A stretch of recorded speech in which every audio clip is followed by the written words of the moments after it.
the second of the three spirits.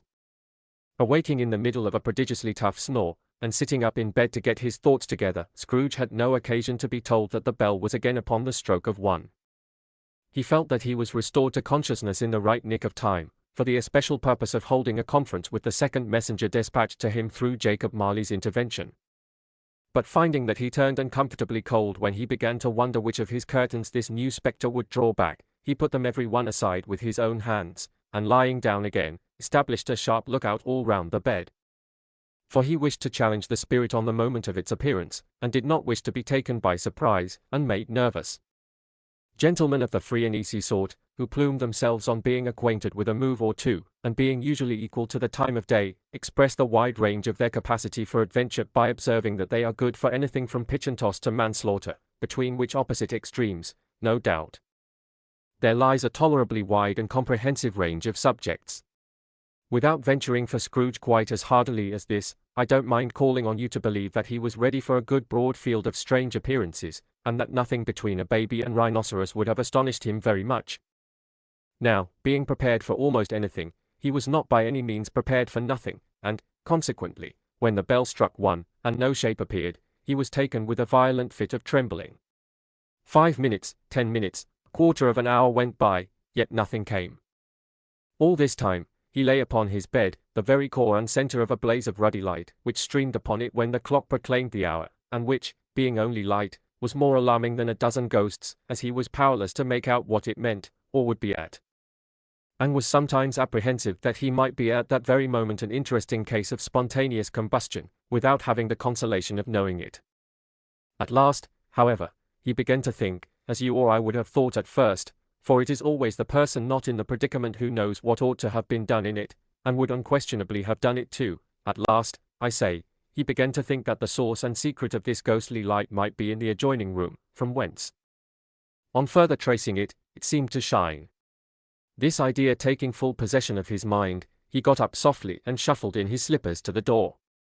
The moment Scrooge's hand was on the lock, a strange voice called him by his name, and bade him enter. He obeyed. It was his own room. There was no doubt about that. But it had undergone a surprising transformation. The walls and ceiling were so hung with living green, that it looked a perfect grove, from every part of which, bright gleaming berries glistened.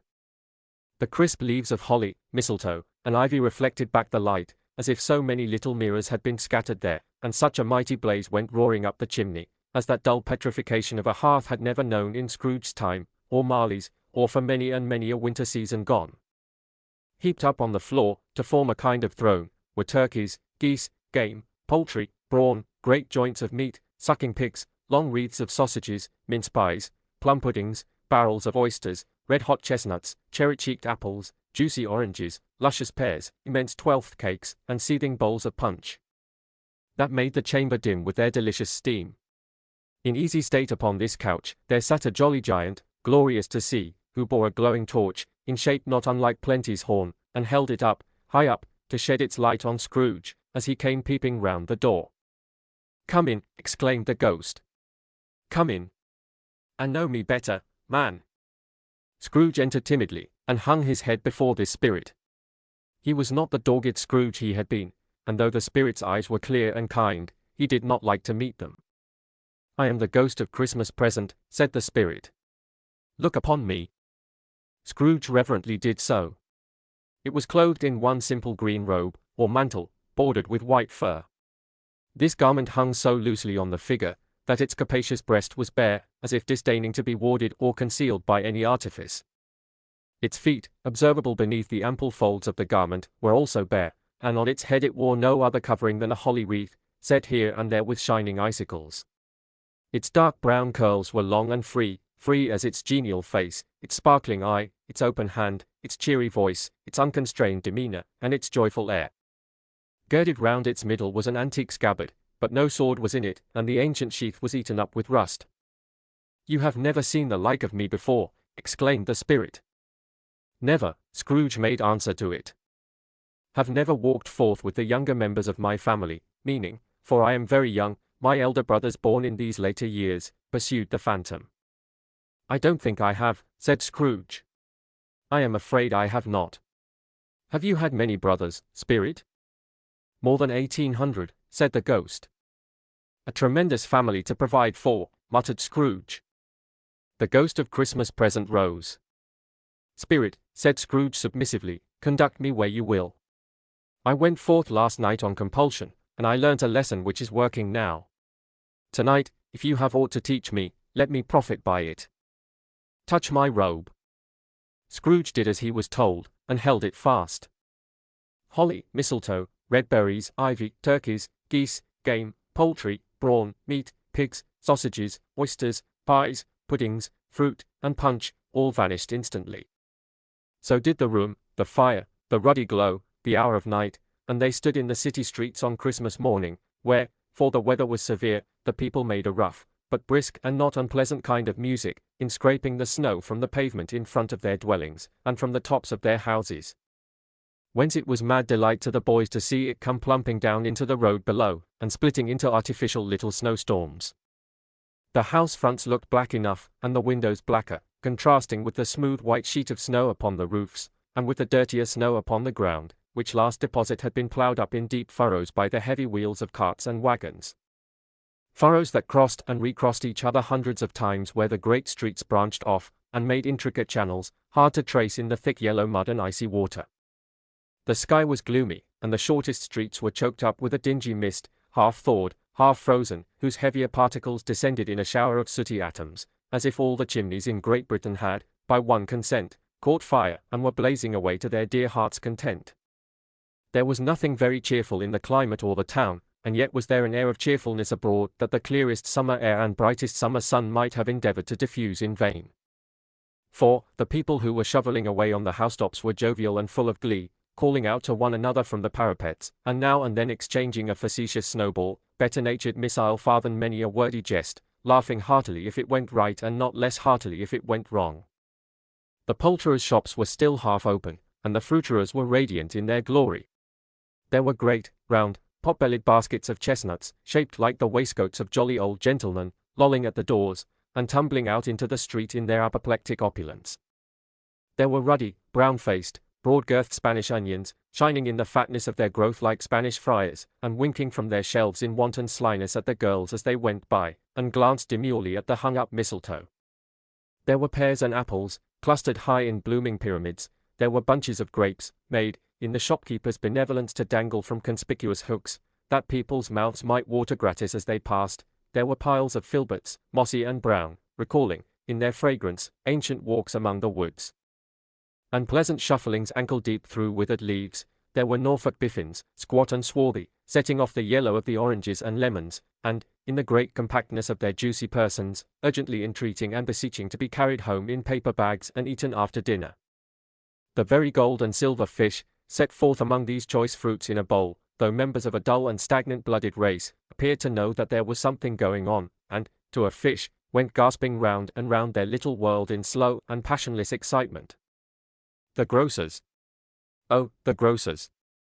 Nearly closed, with perhaps 2 shutters down, or 1, but through those gaps such glimpses.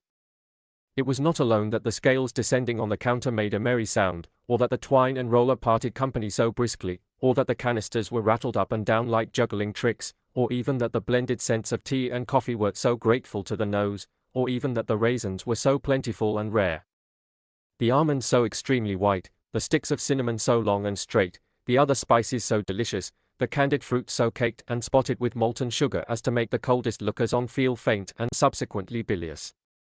Nor was it that the figs were moist and pulpy, or that the French plums blushed in modest tartness from their highly decorated boxes, or that everything was good to eat and in its Christmas dress, but the customers were all so hurried and so eager in the hopeful promise of the day, that they tumbled up against each other at the door, crashing their wicker baskets wildly, and left their purchases upon the counter, and came running back to fetch them, and committed hundreds of the like mistakes, in the best humour possible, while the grocer and his people were so frank and fresh that the polished hearts with which they fastened their aprons behind might have been their own, worn outside for general inspection, and for Christmas doors to peck at if they chose. But soon the steeples called good people all, to church and chapel, and away they came, flocking through the streets in their best clothes, and with their gayest faces. And at the same time there emerged from scores of by-streets, lanes, and nameless turnings, innumerable people, carrying their dinners to the bakers' shops. The sight of these poor revellers appeared to interest the spirit very much, for he stood with Scrooge beside him in a baker's doorway, and taking off the covers as their bearers passed, sprinkled incense on their dinners from his torch. And it was a very uncommon kind of torch, for once or twice when there were angry words between some dinner carriers who had jostled each other, he shed a few drops of water on them from it, and their good humour was restored directly. For they said, it was a shame to quarrel upon Christmas Day. And so it was. God love it, so it was. In time the bells ceased, and the bakers were shut up, and yet there was a genial shadowing forth of all these dinners and the progress of their cooking, in the thawed blotch of wet above each baker's oven, where the pavement smoked as if its stones were cooking too. "Is there a peculiar flavour in what you sprinkle from your torch?" asked Scrooge. "There is. My own." "Would it apply to any kind of dinner on this day?" asked Scrooge. "To any kindly given." "To a poor one most." "Why to a poor one most?" asked Scrooge. "Because it needs it most." "Spirit," said Scrooge, after a moment's thought, "I wonder you, of all the beings in the many worlds about us, should desire to cramp these people's opportunities of innocent enjoyment." "Aye," cried the spirit. "You would deprive them of their means of dining every seventh day, often the only day on which they can be said to dine at all," said Scrooge. "Wouldn't you?" "Aye," cried the spirit. "You seek to close these places on the seventh day," said Scrooge. "And it comes to the same thing." "I seek," exclaimed the spirit. "Forgive me if I am wrong." "It has been done in your name, or at least in that of your family," said Scrooge. "There are some upon this earth of yours," returned the spirit, "who lay claim to know us, and who do their deeds of passion, pride, ill will, hatred, envy, bigotry, and selfishness in our name, who are as strange to us and all our kith and kin, as if they had never lived. Remember that, and charge their doings on themselves, not us." Scrooge promised that he would, and they went on, invisible, as they had been before, into the suburbs of the town.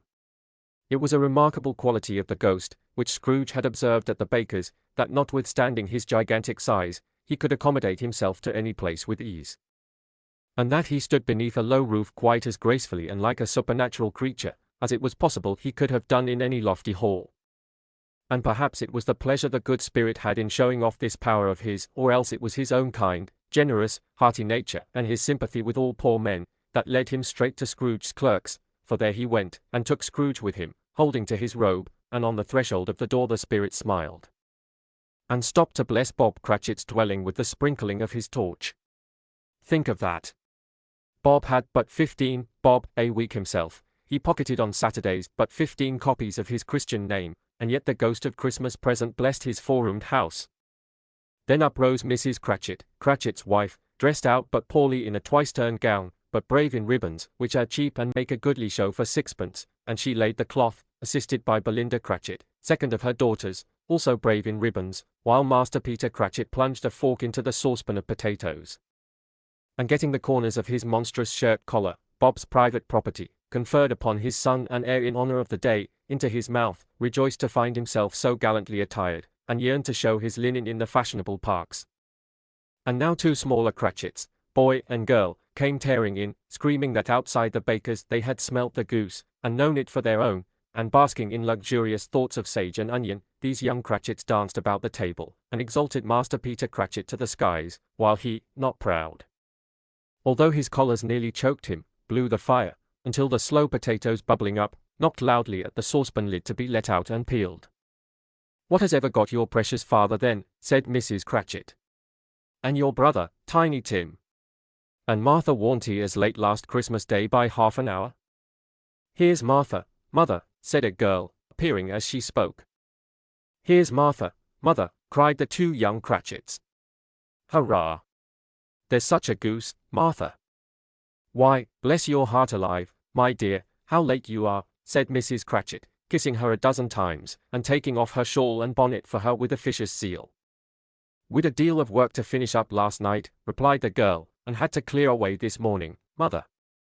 "Well, never mind so long as you are come," said Mrs. Cratchit. "Sit ye down before the fire, my dear, and have a warm, Lord bless ye." "No, no. There's father coming," cried the two young Cratchits, who were everywhere at once. "Hide, Martha, hide."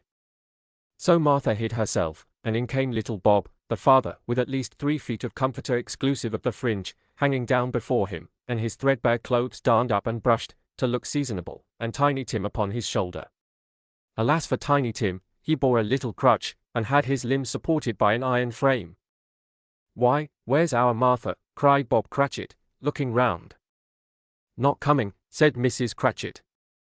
"Not coming," said Bob, with a sudden declension in his high spirits, for he had been Tim's blood horse all the way from church, and had come home rampant. "Not coming upon Christmas Day." Martha didn't like to see him disappointed, if it were only in joke, so she came out prematurely from behind the closet door, and ran into his arms, while the 2 young Cratchits hustled Tiny Tim, and bore him off into the wash-house, that he might hear the pudding singing in the copper. "And how did little Tim behave?" asked Mrs. Cratchit, when she had rallied Bob on his credulity, and Bob had hugged his daughter to his heart's content.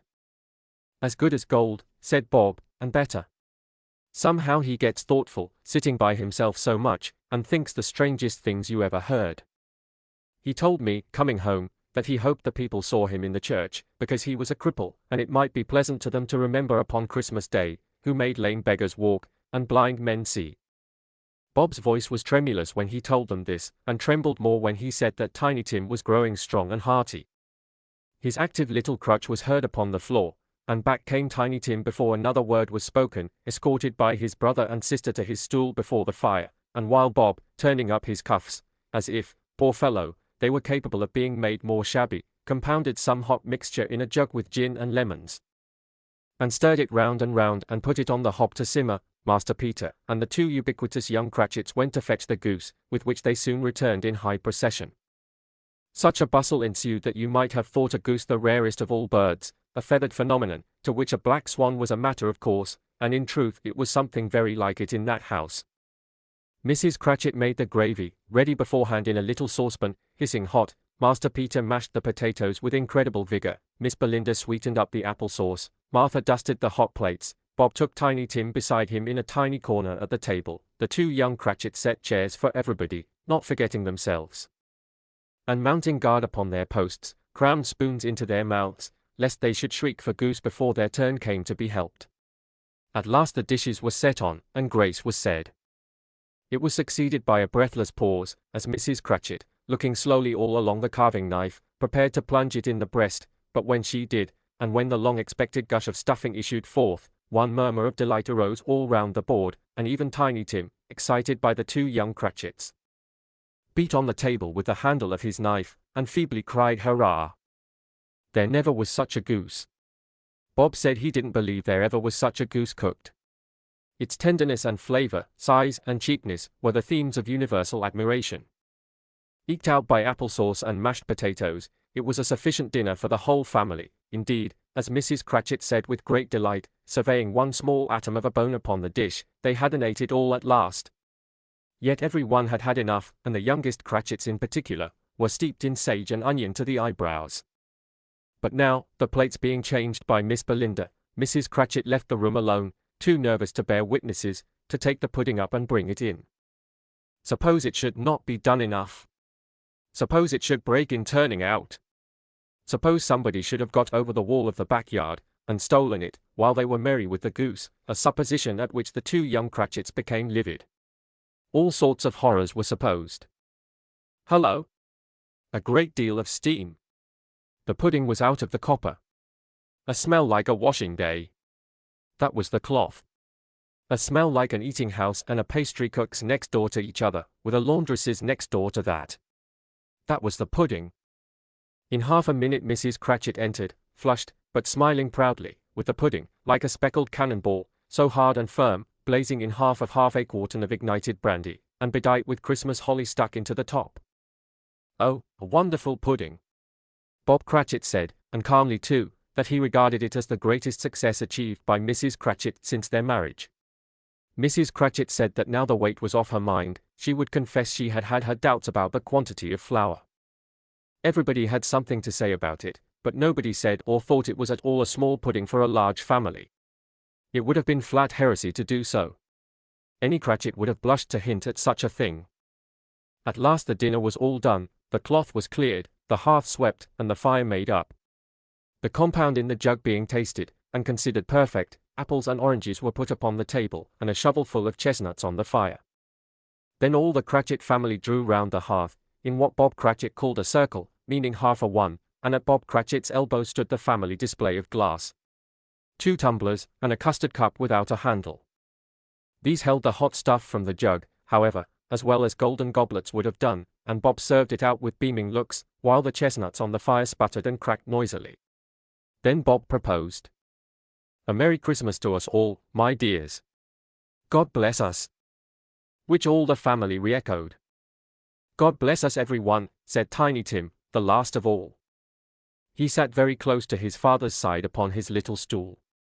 Bob held his withered little hand in his, as if he loved the child, and wished to keep him by his side, and dreaded that he might be taken from him. "Spirit," said Scrooge, with an interest he had never felt before, "tell me if Tiny Tim will live." "I see a vacant seat," replied the ghost, "in the poor chimney corner, and a crutch without an owner, carefully preserved. If these shadows remain unaltered by the future, the child will die." "No, no," said Scrooge. "Oh, no, kind spirit. Say he will be spared." "If these shadows remain unaltered by the future, none other of my race," returned the ghost, "will find him here." "What then?" "If he be like to die, he had better do it, and decrease the surplus population." Scrooge hung his head to hear his own words quoted by the spirit, and was overcome with penitence and grief. "Man," said the ghost, "if man you be in heart, not adamant, forbear that wicked cant until you have discovered what the surplus is, and where it is. Will you decide what men shall live, what men shall die? It may be, that in the sight of heaven, you are more worthless and less fit to live than millions like this poor man's child. Oh God! To hear the insect on the leaf pronouncing on the too much life among his hungry brothers in the dust." Scrooge bent before the ghost's rebuke, and trembling cast his eyes upon the ground. But he raised them speedily, on hearing his own name. "Mr. Scrooge," said Bob, "I'll give you Mr. Scrooge, the founder of the feast." "The founder of the feast indeed," cried Mrs. Cratchit, reddening. "I wish I had him here. I'd give him a piece of my mind to feast upon, and I hope he'd have a good appetite for it." "My dear," said Bob, "the children. Christmas Day." "It should be Christmas Day, I am sure," said she, "on which one drinks the health of such an odious, stingy, hard, unfeeling man as Mr. Scrooge. You know he is, Robert. Nobody knows it better than you do, poor fellow." "My dear," was Bob's mild answer, "Christmas Day." "I'll drink his health for your sake and the day's," said Mrs. Cratchit, "not for his. Long life to him. A Merry Christmas and a Happy New Year. He'll be very merry and very happy, I have no doubt." The children drank the toast after her. It was the first of their proceedings which had no heartiness. Tiny Tim drank it last of all, but he didn't care twopence for it. Scrooge was the ogre of the family. The mention of his name cast a dark shadow on the party, which was not dispelled for full 5 minutes. After it had passed away, they were 10 times merrier than before, from the mere relief of Scrooge the baleful being done with. Bob Cratchit told them how he had a situation in his eye for Master Peter, which would bring in, if obtained, full 5 and 6pence weekly. The 2 young Cratchits laughed tremendously at the idea of Peter's being a man of business, and Peter himself looked thoughtfully at the fire from between his collars, as if he were deliberating what particular investments he should favor when he came into the receipt of that bewildering income. Martha, who was a poor apprentice at a milliner's, then told them what kind of work she had to do, and how many hours she worked at a stretch, and how she meant to lie abed tomorrow morning for a good long rest, tomorrow being a holiday she passed at home. Also how she had seen a countess and a lord some days before, and how the lord was much about as tall as Peter, at which Peter pulled up his collars so high that you couldn't have seen his head if you had been there. All this time the chestnuts and the jug went round, and by they had a song, about a lost child travelling in the snow, from Tiny Tim, who had a plaintive little voice, and sang it very well indeed. There was nothing of high mark in this. They were not a handsome family, they were not well dressed, their shoes were far from being waterproof, their clothes were scanty, and Peter might have known, and very likely did, the inside of a pawnbroker's. But they were happy, grateful, pleased with one another, and contented with the time, and when they faded, and looked happier yet in the bright sprinklings of the spirit's torch at parting, Scrooge had his eye upon them, and especially on Tiny Tim, until the last. By this time it was getting dark, and snowing pretty heavily, and as Scrooge and the spirit went along the streets, the brightness of the roaring fires in kitchens, parlors, and all sorts of rooms, was wonderful. Here, the flickering of the blaze showed preparations for a cozy dinner, with hot plates baking through and through before the fire, and deep red curtains ready to be drawn to shut out cold and darkness. There all the children of the house were running out into the snow to meet their married sisters, brothers, cousins, uncles, aunts, and be the first to greet them. Here, again, were shadows on the window blind of guests assembling, and there a group of handsome girls, all hooded and fur-booted, and all chattering at once, tripped lightly off to some near neighbor's house, where, woe upon the single man who saw them enter, artful witches, well they knew it, in a glow. But, if you had judged from the numbers of people on their way to friendly gatherings, you might have thought that no one was at home to give them welcome when they got there, instead of every house expecting company, and piling up its fires half-chimney high. Blessings on it, how the ghost exulted! How it bared its breadth of breast, and opened its capacious palm, and floated on, outpouring, with a generous hand, its bright and harmless mirth on everything within its reach. The very lamplighter, who ran on before, dotting the dusky street with specks of light, and who was dressed to spend the evening somewhere, laughed out loudly as the spirit passed, though little kenned the lamplighter that he had any company but Christmas.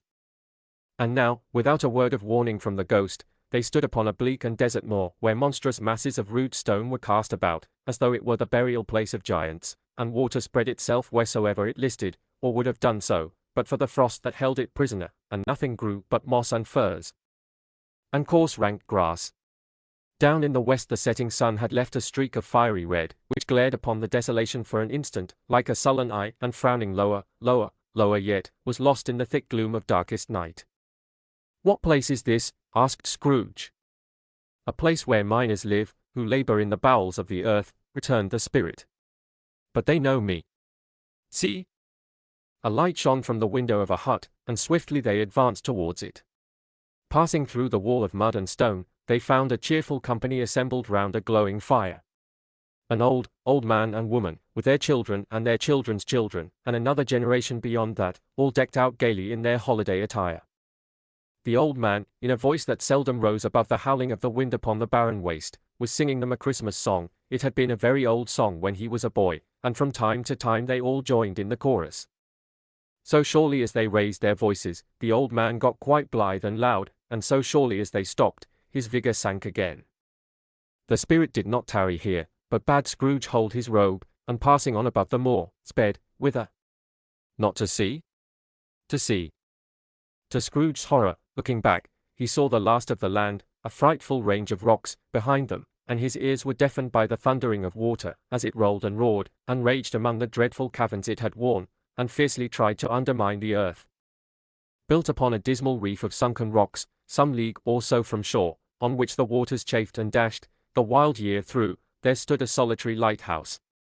Great heaps of seaweed clung to its base, and storm birds, born of the wind one might suppose, as seaweed of the water, rose and fell about it, like the waves they skimmed. But even here, 2 men who watched the light had made a fire, that through the loophole in the thick stone wall shed out a ray of brightness on the awful sea.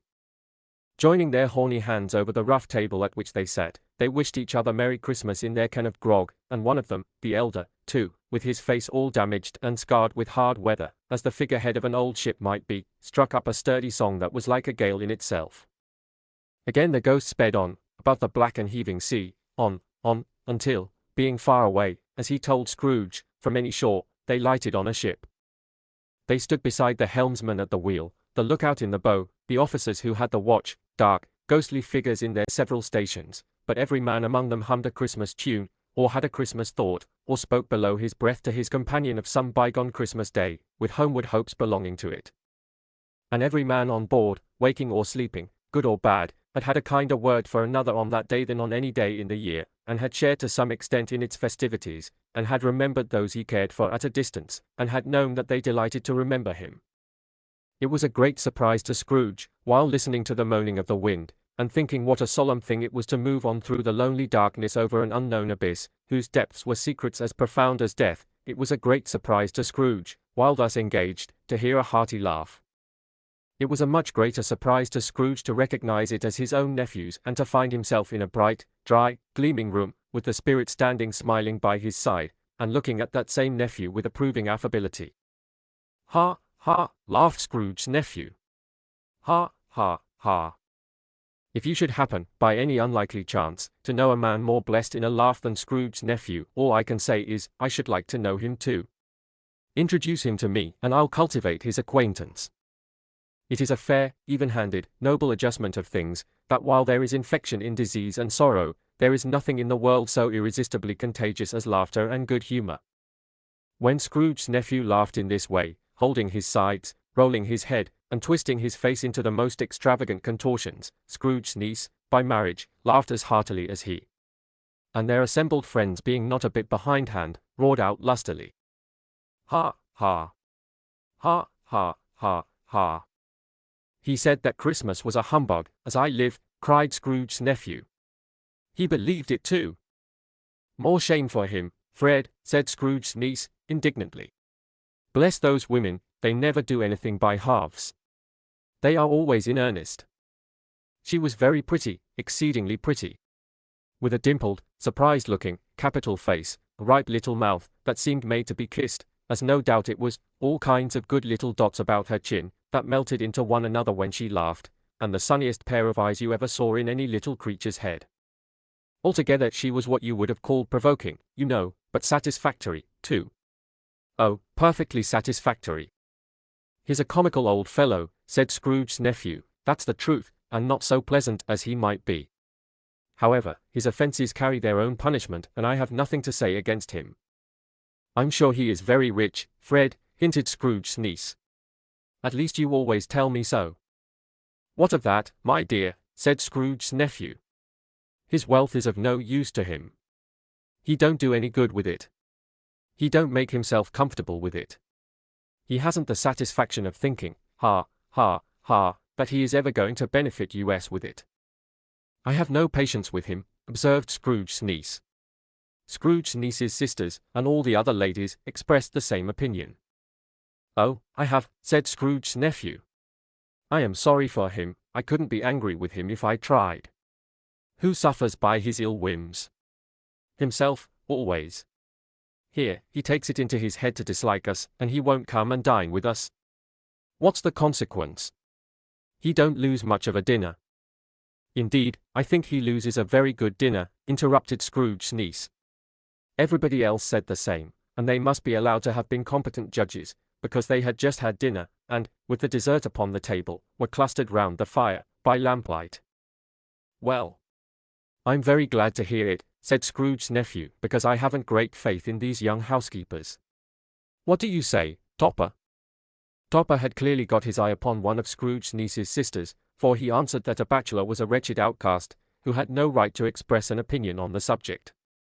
Whereat Scrooge's niece's sister, the plump one with the lace tucker, not the one with the roses, blushed. "Do go on, Fred," said Scrooge's niece, clapping her hands. "He never finishes what he begins to say. He is such a ridiculous fellow." Scrooge's nephew revelled in another laugh, and as it was impossible to keep the infection off, though the plump sister tried hard to do it with aromatic vinegar, his example was unanimously followed. "I was only going to say," said Scrooge's nephew, "that the consequence of his taking a dislike to us, and not making merry with us, is, as I think, that he loses some pleasant moments, which could do him no harm. I am sure he loses pleasanter companions than he can find in his own thoughts, either in his mouldy old office, or his dusty chambers.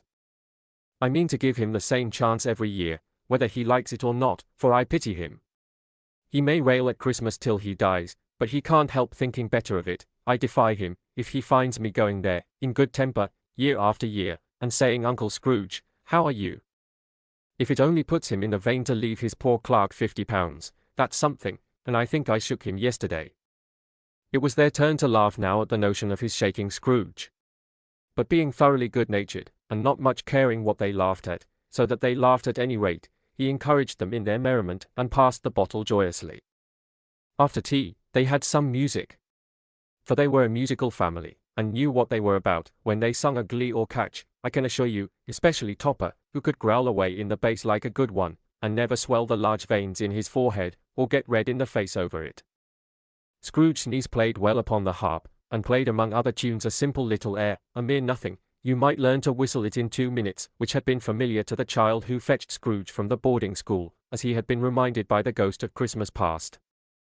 When this strain of music sounded, all the things that ghost had shown him came upon his mind. He softened more and more, and thought that if he could have listened to it often, years ago, he might have cultivated the kindnesses of life for his own happiness with his own hands, without resorting to the sexton's spade that buried Jacob Marley.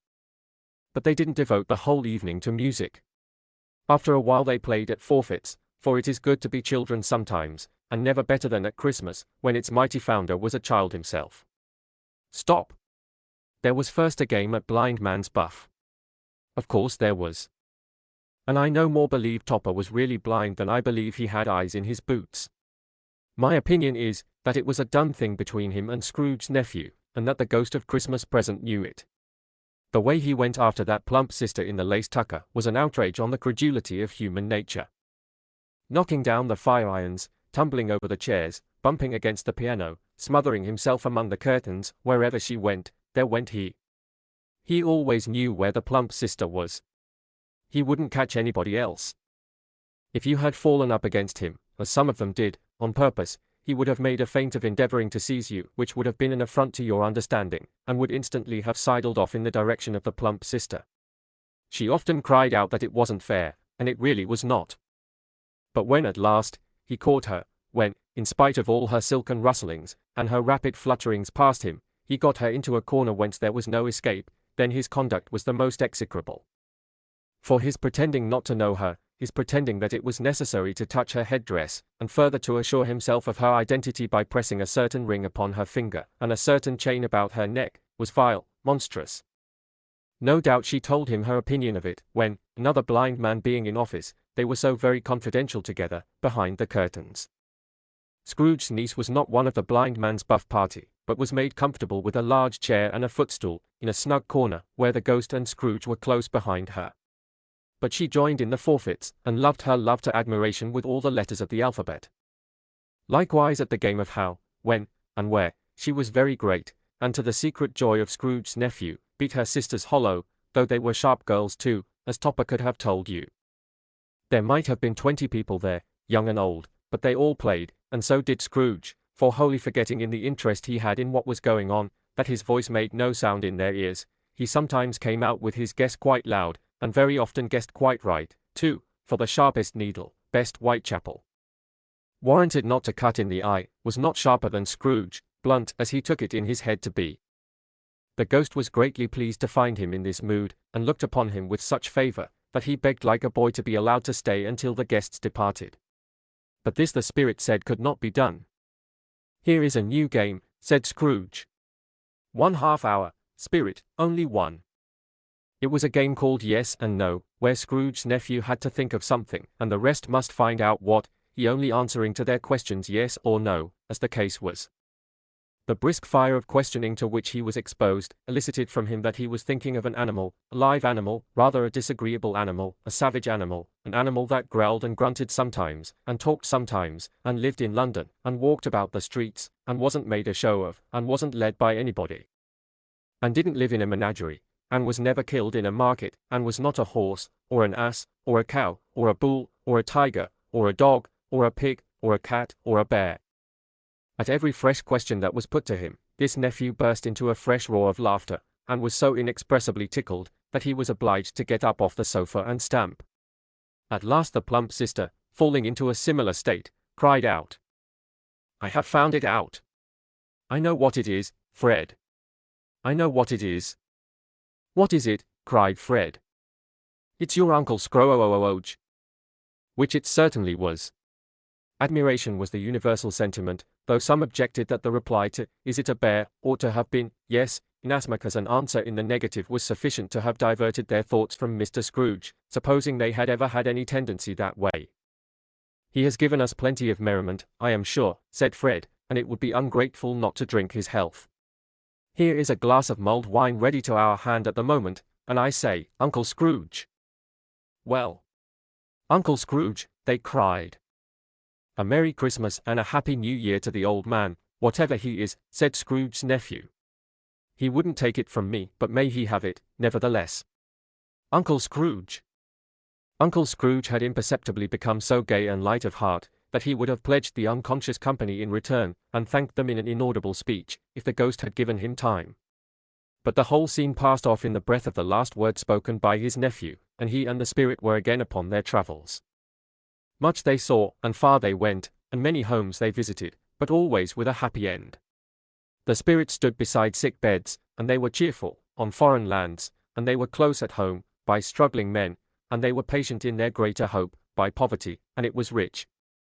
In almshouse, hospital, and jail, in misery's every refuge, where vain man in his little brief authority had not made fast the door, and barred the spirit out, he left his blessing, and taught Scrooge his precepts. It was a long night, if it were only a night, but Scrooge had his doubts of this, because the Christmas holidays appeared to be condensed into the space of time they passed together.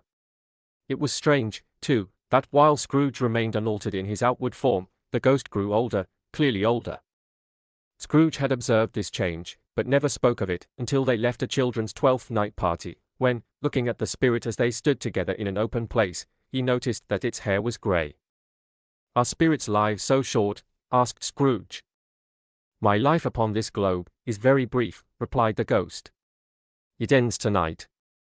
"Tonight?" cried Scrooge. "Tonight at midnight. Hark! The time is drawing near." The chimes were ringing the 11:15 at that moment. "Forgive me if I am not justified in what I ask," said Scrooge, looking intently at the spirit's robe, "but I see something strange, and not belonging to yourself, protruding from your skirts." "Is it a foot or a claw?" "It might be a claw, for the flesh there is upon it," was the spirit's sorrowful reply. "Look here." From the foldings of its robe, it brought 2 children, wretched, abject, frightful, hideous, miserable. They knelt down at its feet, and clung upon the outside of its garment. "Oh, man! Look here!" "Look, look, down here!" exclaimed the ghost. They were a boy and girl. Yellow, meager, ragged, scowling, wolfish, but prostrate, too, in their humility. Where graceful youth should have filled their features out, and touched them with its freshest tints, a stale and shriveled hand, like that of age, had pinched and twisted them, and pulled them into shreds. Where angels might have sat enthroned, devils lurked, and glared out menacing. No change, no degradation, no perversion of humanity, in any grade, through all the mysteries of wonderful creation, has monsters half so horrible and dread. Scrooge started back, appalled. Having them shown to him in this way, he tried to say they were fine children, but the words choked themselves, rather than be parties to a lie of such enormous magnitude. "Spirit!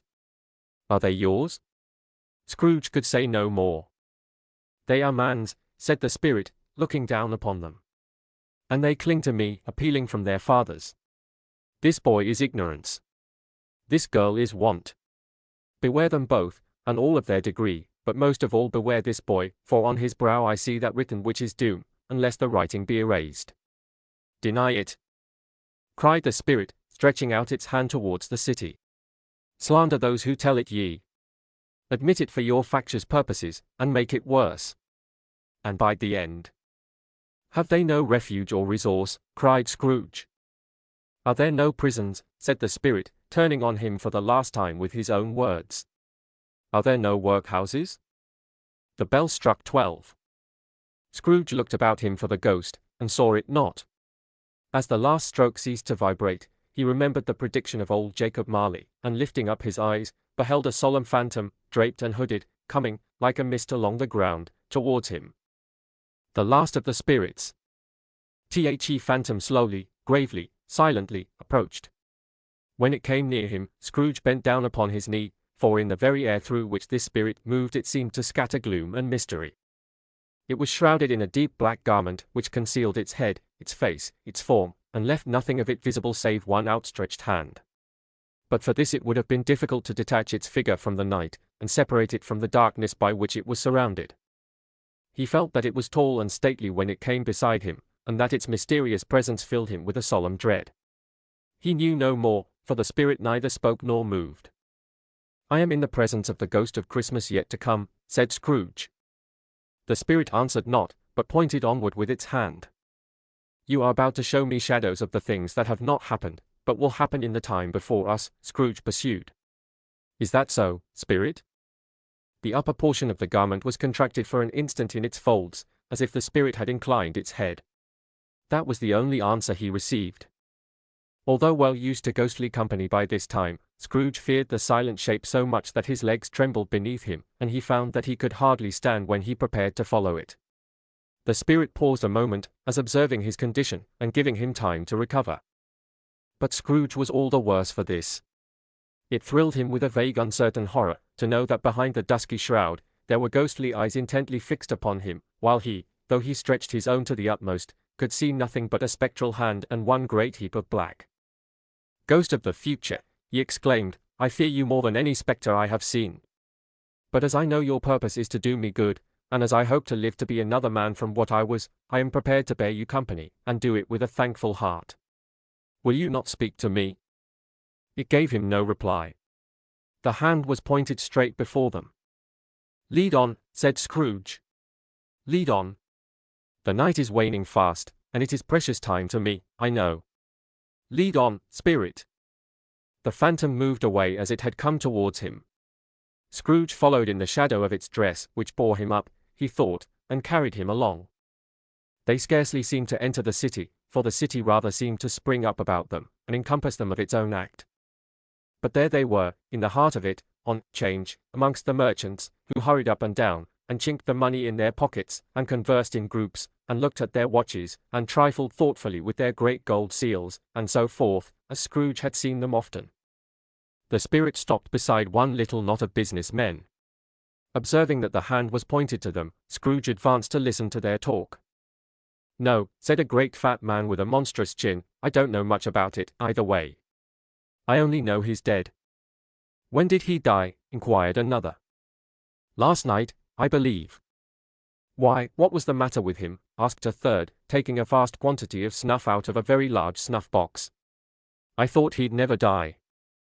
God knows, said the first, with a yawn. What has he done with his money? Asked a red-faced gentleman with a pendulous excrescence on the end of his nose, that shook like the gills of a turkey cock. I haven't heard, said the man with the large chin, yawning again. Left it to his company, perhaps. He hasn't left it to me. That's all I know. This pleasantry was received with a general laugh. It's likely to be a very cheap funeral, said the same speaker, for upon my life I don't know of anybody to go to it. Suppose we make up a party and volunteer? I don't mind going if a lunch is provided, observed the gentleman with the excrescence on his nose. But I must be fed, if I make one. Another laugh. Well, I am the most disinterested among you, after all, said the first speaker, for I never wear black gloves, and I never eat lunch. But I'll offer to go, if anybody else will. When I come to think of it, I'm not at all sure that I wasn't his most particular friend, for we used to stop and speak whenever we met. Bye. Speakers and listeners strolled away, and mixed with other groups. Scrooge knew the men, and looked towards the spirit for an explanation. The phantom glided on into a street. Its finger pointed to two persons meeting. Scrooge listened again, thinking that the explanation might lie here. He knew these men, also, perfectly. They were men of business, very wealthy, and of great importance. He had made a point always of standing well in their esteem, in a business point of view, that is, strictly in a business point of view. How are you? Said one. How are you? Returned the other. Well, said the first. Old Scratch has got his own at last, hey? So I am told, returned the second. Cold, isn't it? Seasonable for Christmas time. You're not a skater, I suppose? No. Something else to think of. Good morning. Not another word. That was their meeting, their conversation, and their parting. Scrooge was at first inclined to be surprised that the spirit should attach importance to conversations apparently so trivial, but feeling assured that they must have some hidden purpose, he set himself to consider what it was likely to be. They could scarcely be supposed to have any bearing on the death of Jacob, his old partner, for that was past, and this ghost's province was the future. Nor could he think of any one immediately connected with himself, to whom he could apply them. But nothing doubting that to whomsoever they applied they had some latent moral for his own improvement, he resolved to treasure up every word he heard, and everything he saw, and especially to observe the shadow of himself when it appeared. For he had an expectation that the conduct of his future self would give him the clue he missed, and would render the solution of these riddles easy. He looked about in that very place for his own image, but another man stood in his accustomed corner, and though the clock pointed to his usual time of day for being there, he saw no likeness of himself among the multitudes that poured in through the porch. It gave him little surprise, however, for he had been revolving in his mind a change of life, and thought and hoped he saw his newborn resolutions carried out in this. Quiet and dark, beside him stood the phantom, with its outstretched hand. When he roused himself from his thoughtful quest, he fancied from the turn of the hand, and its situation in reference to himself, that the unseen eyes were looking at him keenly. It made him shudder, and feel very cold. They left the busy scene, and went into an obscure part of the town, where Scrooge had never penetrated before, although he recognized its situation, and its bad repute. The ways were foul and narrow, the shops and houses wretched, the people half-naked, drunken, slipshod, ugly. Alleys and archways, like so many cesspools, disgorged their offences of smell, and dirt, and life, upon the straggling streets, and the whole quarter reeked with crime, with filth, and misery. Far in this den of infamous resort, there was a low-browed, beetling shop, below a penthouse roof, where iron, old rags, bottles, bones, and greasy offal were bought. Upon the floor within were piled up heaps of rusty keys, nails, chains, hinges, files, scales, weights, and refuse iron of all kinds. Secrets that few would like to scrutinize were bred and hidden in mountains of unseemly rags, masses of corrupted fat, and sepulchres of bones. Sitting in among the wares he dealt in, by a charcoal stove, made of old bricks, was a grey-haired rascal, nearly 70 years of age, who had screened himself from the cold air without, by a frowsy curtaining of miscellaneous tatters, hung upon a line, and smoked his pipe in all the luxury of calm retirement. Scrooge and the phantom came into the presence of this man, just as a woman with a heavy bundle slunk into the shop. But she had scarcely entered, when another woman, similarly laden, came in too, and she was closely followed by a man in faded black, who was no less startled by the sight of them, than they had been upon the recognition of each other. After a short period of blank astonishment, in which the old man with the pipe had joined them, they all three burst into a laugh. "Let the charwoman alone to be the first," cried she who had entered first.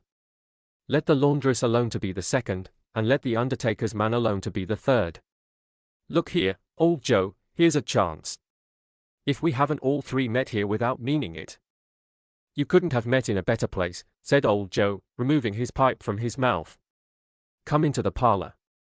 You were made free of it long ago, you know, and the other two and tea strangers. Stop till I shut the door of the shop. Ah! How it squeaks! There ain't such a rusty bit of metal in the place as its own hinges, I believe, and I'm sure there's no such old bones here as mine. Ha, ha! We're all suitable to our calling, we're well matched. Come into the parlor. Come into the parlor." The parlor was the space behind the screen of rags. The old man raked the fire together with an old stair rod, and having trimmed his smoky lamp, for it was night, with the stem of his pipe, put it in his mouth again.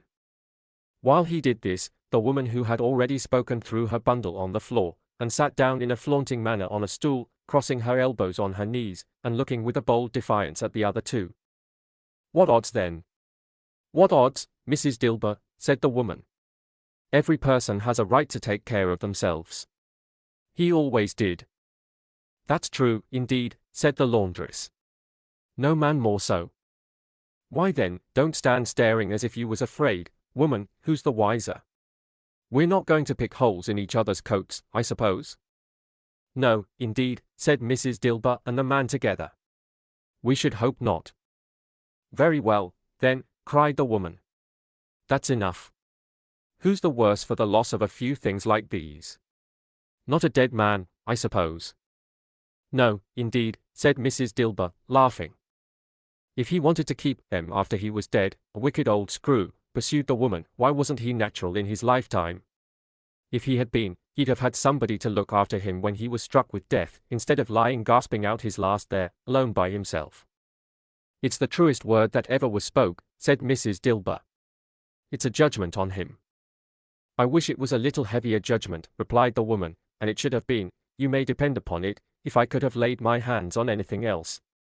Open that bundle, old Joe, and let me know the value of it. Speak out plain. I'm not afraid to be the first, nor afraid for them to see it. We know pretty well that we were helping ourselves before we met here, I believe. It's no sin. Open the bundle, Joe. But the gallantry of her friends would not allow of this, and the man in faded black, mounting the breach first, produced his plunder. It was not extensive. A seal or two, a pencil case, a pair of sleeve buttons, and a brooch of no great value, were all.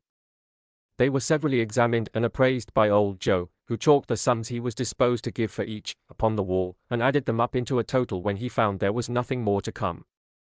That's your account, said Joe, and I wouldn't give another sixpence, if I was to be boiled for not doing it. Who's next? Mrs. Dilber was next. Sheets and towels, a little wearing apparel, 2 old-fashioned silver teaspoons, a pair of sugar tongs, and a few boots. Her account was stated on the wall in the same manner. I always give too much to ladies. It's a weakness of mine, and that's the way I ruin myself, said old Joe. That's your account. If you asked me for another penny, and made it an open question, I'd repent of being so liberal and knock off half a crown. And now undo my bundle, Joe, said the first woman.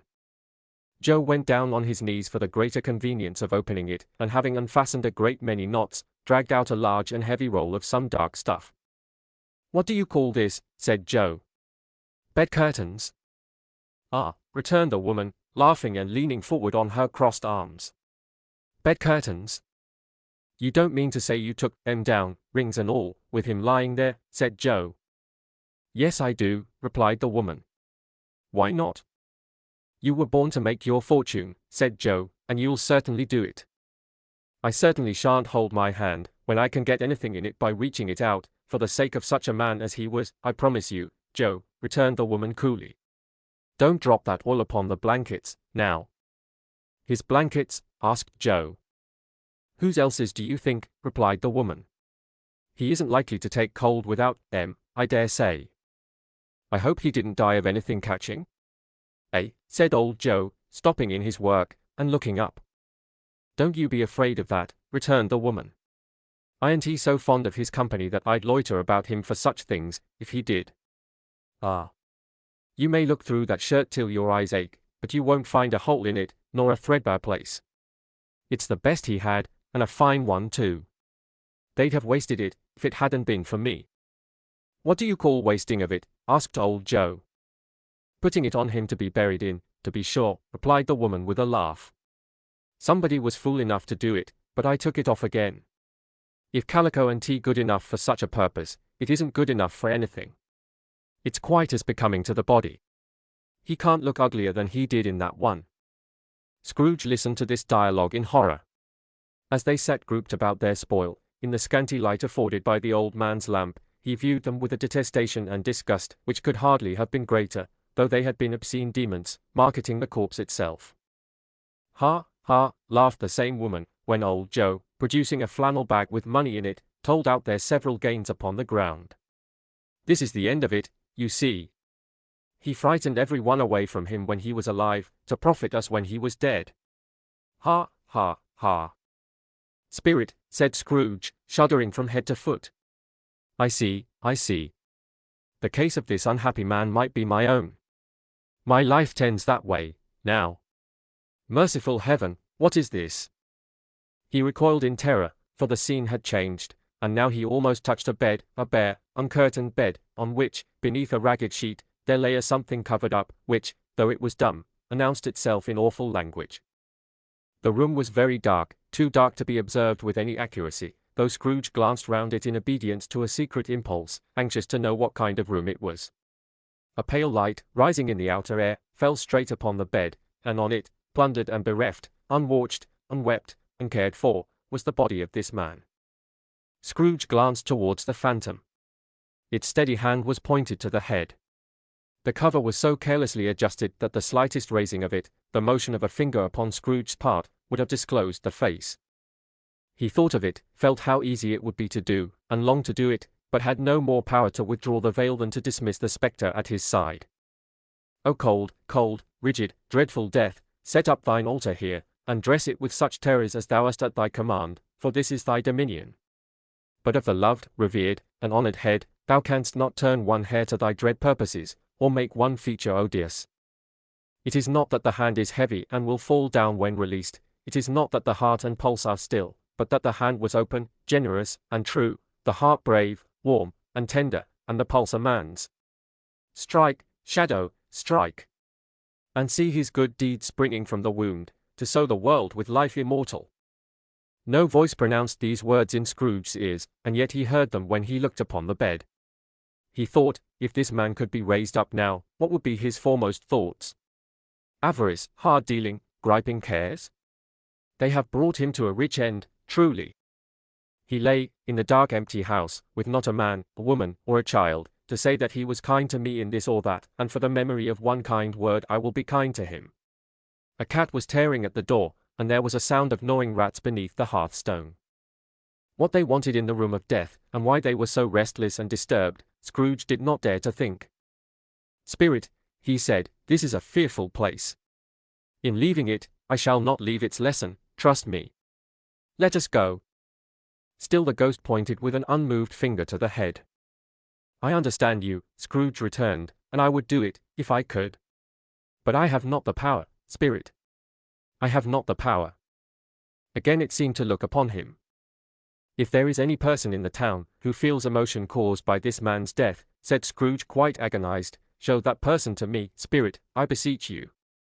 The phantom spread its dark robe before him for a moment, like a wing, and withdrawing it, revealed a room by daylight, where a mother and her children were. She was expecting someone, and with anxious eagerness, for she walked up and down the room, started at every sound, looked out from the window, glanced at the clock, tried, but in vain, to work with her needle, and could hardly bear the voices of the children in their play. At length the long-expected knock was heard. She hurried to the door, and met her husband, a man whose face was careworn and depressed, though he was young. There was a remarkable expression in it now, a kind of serious delight of which he felt ashamed, and which he struggled to repress.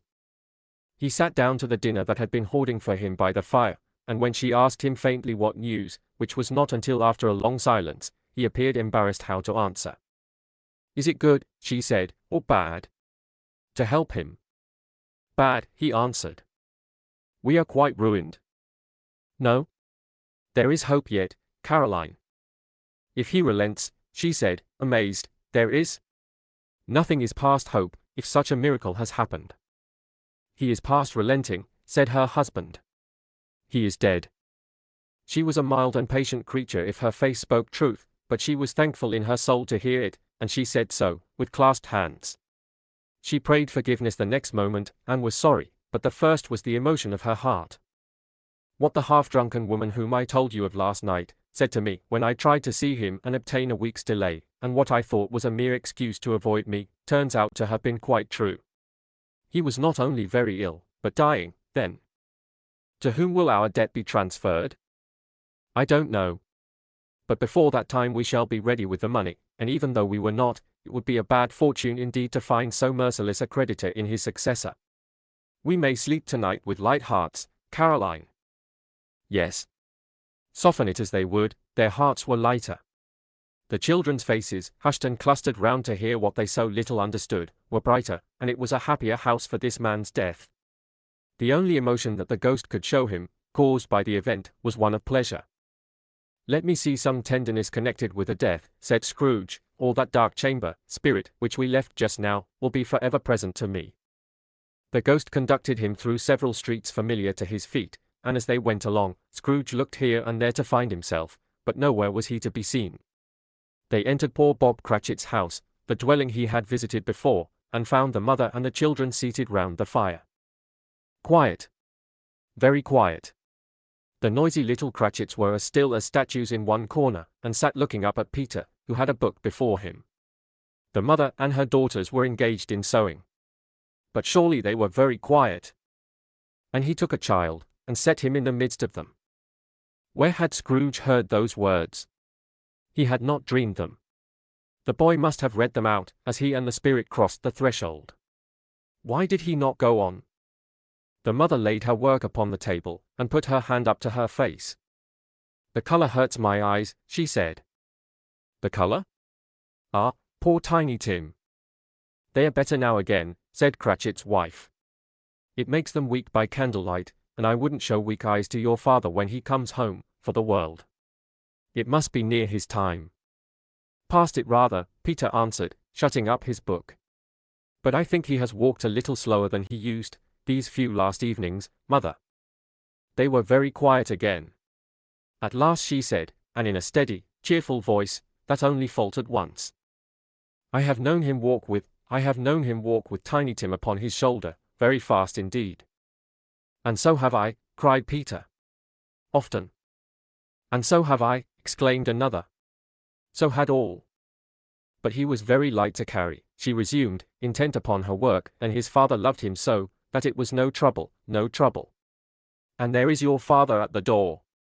She hurried out to meet him, and little Bob in his comforter, he had need of it, poor fellow, came in. His tea was ready for him on the hob, and they all tried who should help him to it most. Then the two young Cratchits got upon his knees and laid, each child a little cheek, against his face, as if they said, Don't mind it, father. Don't be grieved. Bob was very cheerful with them, and spoke pleasantly to all the family. He looked at the work upon the table, and praised the industry and speed of Mrs. Cratchit and the girls. They would be done long before Sunday, he said. Sunday. You went today, then, Robert, said his wife. Yes, my dear, returned Bob. I wish you could have gone. It would have done you good to see how green a place it is. But you'll see it often. I promised him that I would walk there on a Sunday. My little child, cried Bob. My little child. He broke down all at once. He couldn't help it.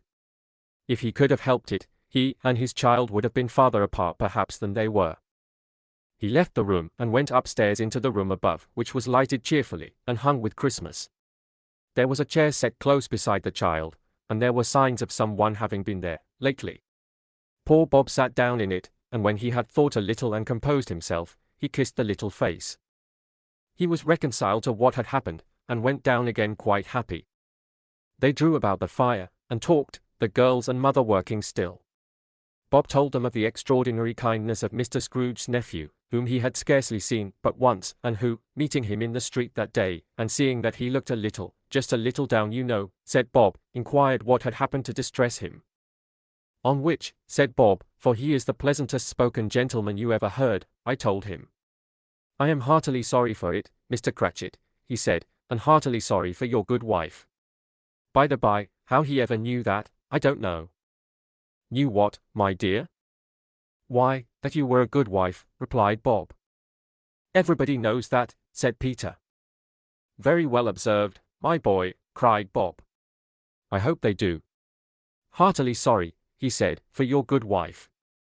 If I can be of service to you in any way, he said, giving me his card, that's where I live. Pray come to me. Now, it wasn't, cried Bob, for the sake of anything he might be able to do for us, so much as for his kind way, that this was quite delightful. It really seemed as if he had known our Tiny Tim, and felt with us. I'm sure he's a good soul, said Mrs. Cratchit. You would be surer of it, my dear, returned Bob, if you saw and spoke to him. I shouldn't be at all surprised, mark what I say, if he got Peter a better situation. Only hear that, Peter, said Mrs. Cratchit. And then, cried one of the girls, Peter will be keeping company with some one, and setting up for himself. Get along with you, retorted Peter, grinning. It's just as likely as not, said Bob, one of these days, though there's plenty of time for that, my dear. But however and whenever we part from one another, I am sure we shall none of us forget poor Tiny Tim, shall we, or this first parting that there was among us? Never, father, cried they all. And I know, said Bob, I know, my dears, that when we recollect how patient and how mild he was, although he was a little child, we shall not quarrel easily among ourselves, and forget poor Tiny Tim in doing it. No, never, father, they all cried again. I am very happy, said little Bob, I am very happy. Mrs. Cratchit kissed him, his daughters kissed him, the two young Cratchits kissed him, and Peter and himself shook hands. Spirit of Tiny Tim, thy childish essence was from God. Spectre, said Scrooge, something informs me that our parting moment is at hand. I know it, but I know not how. Tell me what man that was whom we saw lying dead. The ghost of Christmas yet to come conveyed him, as before, though at a different time, he thought. Indeed, there seemed no order in these latter visions, save that they were in the future, into the resorts of business men, but showed him not himself. Indeed, the spirit did not stay for anything, but went straight on, as to the end just now desired, until besought by Scrooge to tarry for a moment. This court, said Scrooge, through which we hurry now, is where my place of occupation is, and has been for a length of time. I see the house. Let me behold what I shall be, in days to come. The spirit stopped, the hand was pointed elsewhere. The house is yonder, Scrooge exclaimed. Why do you point away? The inexorable finger underwent no change. Scrooge hastened to the window of his office, and looked in. It was an office still, but not his. The furniture was not the same, and the figure in the chair was not himself. The phantom pointed as before. He joined it once again, and wondering why and whither he had gone, accompanied it until they reached an iron gate. He paused to look round before entering. A churchyard. Here, then, the wretched man whose name he had now to learn, lay underneath the ground. It was a worthy place. Walled in by houses, overrun by grass and weeds, the growth of vegetation's death, not life, choked up with too much burying, fat with repleted appetite. A worthy place. The spirit stood among the graves, and pointed down to one. He advanced towards it trembling. The phantom was exactly as it had been, but he dreaded that he saw new meaning in its solemn shape. Before I draw nearer to that stone to which you point, said Scrooge, answer me one question. Are these the shadows of the things that will be, or are they shadows of things that may be, only? Still the ghost pointed downward to the grave by which it stood. Men's courses will foreshadow certain ends, to which, if persevered in, they must lead, said Scrooge. But if the courses be departed from, the ends will change. Say it is thus with what you show me. The spirit was immovable as ever. Scrooge crept towards it, trembling as he went, and following the finger, read upon the stone of the neglected grave his own name, Ebenezer Scrooge. Am I that man who lay upon the bed, he cried, upon his knees? The finger pointed from the grave to him, and back again. No, spirit. Oh no, no. The finger still was there. Spirit, he cried, tight clutching at its robe, hear me. I am not the man I was. I will not be the man I must have been but for this intercourse. Why show me this, if I am past all hope? For the first time the hand appeared to shake. Good spirit, he pursued, as down upon the ground he fell before it, your nature intercedes for me, and pities me. Assure me that I yet may change these shadows you have shown me, by an altered life. The kind hand trembled. I will honor Christmas in my heart, and try to keep it all the year. I will live in the past, the present, and the future. The spirits of all three shall strive within me. I will not shut out the lessons that they teach. Oh, tell me I may sponge away the writing on this stone. In his agony, he caught the spectral hand. It sought to free itself, but he was strong in his entreaty, and detained it. The spirit, stronger yet, repulsed him. Holding up his hands in a last prayer to have his fate reversed, he saw an alteration in the phantom's hood and dress. It shrunk, collapsed, and dwindled down into a bedpost. The end of it. Yes. And the bedpost was his own. The bed was his own, the room was his own. Best and happiest of all, the time before him was his own, to make amends in. I will live in the past, the present, and the future. Scrooge repeated, as he scrambled out of bed. The spirits of all three shall strive within me. O Jacob Marley! Heaven and the Christmas time be praised for this. I say it on my knees, old Jacob, on my knees. He was so fluttered and so glowing with his good intentions, that his broken voice would scarcely answer to his call. He had been sobbing violently in his conflict with the spirit, and his face was wet with tears. They are not torn down, cried Scrooge, folding one of his bed curtains in his arms, they are not torn down, rings and all. They are here, I am here, the shadows of the things that would have been, may be dispelled. They will be. I know they will. His hands were busy with his garments all this time, turning them inside out, putting them on upside down, tearing them, mislaying them, making them parties to every kind of extravagance. I don't know what to do, cried Scrooge, laughing and crying in the same breath, and making a perfect laocoon of himself with his stockings. I am as light as a feather, I am as happy as an angel, I am as merry as a schoolboy. I am as giddy as a drunken man. A Merry Christmas to everybody. A Happy New Year to all the world. Hello here. Whoop. Hello. He had frisked into the sitting room, and was now standing there, perfectly winded. There's the saucepan that the gruel was in, cried Scrooge, starting off again, and going round the fireplace. There's the door, by which the ghost of Jacob Marley entered. There's the corner where the ghost of Christmas Present sat. There's the window where I saw the wandering spirits. It's all right, it's all true, it all happened. Ha ha ha. Really, for a man who had been out of practice for so many years, it was a splendid laugh, a most illustrious laugh. The father of a long, long line of brilliant laughs. I don't know what day of the month it is, said Scrooge. I don't know how long I've been among the spirits. I don't know anything. I'm quite a baby. Never mind. I don't care. I'd rather be a baby. Hello. Whoop. Hello here.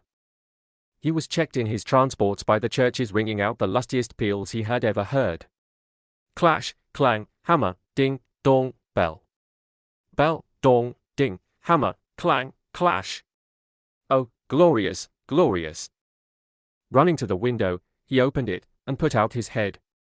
No fog, no mist, clear, bright, jovial, stirring, cold, cold, piping for the blood to dance to, golden sunlight, heavenly sky, sweet fresh air, merry bells. Oh, glorious! Glorious! What's today? Cried Scrooge, calling downward to a boy in Sunday clothes, who perhaps had loitered in to look about him. Returned the boy, with all his might of wonder. What's today, my fine fellow? Said Scrooge. Today, replied the boy. Why, Christmas Day. It's Christmas Day, said Scrooge to himself. I haven't missed it. The spirits have done it all in one night. They can do anything they like. Of course they can. Of course they can. Hello, my fine fellow. Hello, returned the boy. Do you know the poulterers, in the next street but one, at the corner? Scrooge inquired. I should hope I did, replied the lad. An intelligent boy, said Scrooge. A remarkable boy. Do you know whether they've sold the prize turkey that was hanging up there? Not the little prize turkey, the big one. What, the one as big as me? Returned the boy. What a delightful boy, said Scrooge. It's a pleasure to talk to him. Yes, my buck. It's hanging there now, replied the boy. Is it? Said Scrooge. Go and buy it. Walk-ye-are, exclaimed the boy. No, no, said Scrooge, I am in earnest. Go and buy it, and tell them to bring it here, that I may give them the direction where to take it. Come back with the man, and I'll give you a shilling. Come back with him in less than 5 minutes, and I'll give you half a crown. The boy was off like a shot. He must have had a steady hand at a trigger who could have got a shot off half so fast. I'll send it to Bob Cratchit's, whispered Scrooge, rubbing his hands, and splitting with a laugh. He shan't know who sends it. It's twice the size of Tiny Tim. Joe Miller never made such a joke as sending it to Bob's will be. The hand in which he wrote the address was not a steady one, but write it he did, somehow, and went downstairs to open the street door, ready for the coming of the poulterer's man. As he stood there, waiting his arrival, the knocker caught his eye. I shall love it, as long as I live, cried Scrooge, patting it with his hand. I scarcely ever looked at it before. What an honest expression it has in its face. It's a wonderful knocker. Here's the turkey. Hello. Whoop. How are you? Merry Christmas. It was a turkey. He never could have stood upon his legs, that bird. He would have snapped them short off in a minute, like sticks of sealing wax. Why, it's impossible to carry that to Camden Town, said Scrooge. You must have a cab. The chuckle with which he said this, and the chuckle with which he paid for the turkey, and the chuckle with which he paid for the cab, and the chuckle with which he recompensed the boy, were only to be exceeded by the chuckle with which he sat down breathless in his chair again, and chuckled till he cried. Shaving was not an easy task, for his hand continued to shake very much, and shaving requires attention, even when you don't dance while you are at it. But if he had cut the end of his nose off, he would have put a piece of sticking plaster over it, and been quite satisfied. He dressed himself, all in his best, and at last got out into the streets. The people were by this time pouring forth, as he had seen them with the ghost of Christmas present, and walking with his hands behind him. Scrooge regarded everyone with a delighted smile. He looked so irresistibly pleasant, in a word, that 3 or 4 good-humoured fellows said, "Good morning, sir. A Merry Christmas to you." And Scrooge said often afterwards, that of all the blithe sounds he had ever heard, those were the blithest in his ears. He had not gone far, when coming on towards him he beheld the portly gentleman who had walked into his counting-house the day before, and said, "Scrooge and Marley's, I believe." It sent a pang across his heart to think how this old gentleman would look upon him when they met, but he knew what path lay straight before him, and he took it. "My dear sir," said Scrooge, quickening his pace, and taking the old gentleman by both his hands. "How do you do?